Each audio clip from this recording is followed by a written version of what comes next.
Take that offline relationship online with FuseMe's Google Sheets integration. Enter your email and password of your mobile app account to sign into your bucket.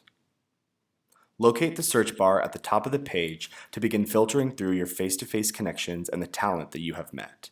Once you have clicked on the filters you desire, for example, Butler University Junior Marketing Majors, hit the search button and your matches will appear. In the top right corner of the bucket, there is a CSV button. This downloads the data of all your filtered matches that have appeared on the screen. You get first name, last name, email, phone number, university, and graduation year.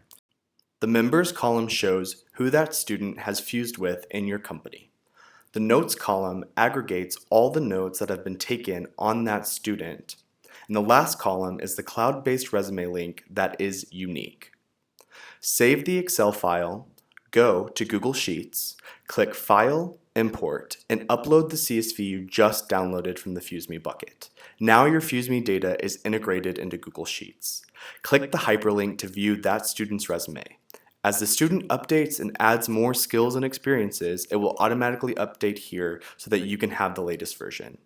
Ditch dealing with paper resumes and start collecting student information with FuseMe.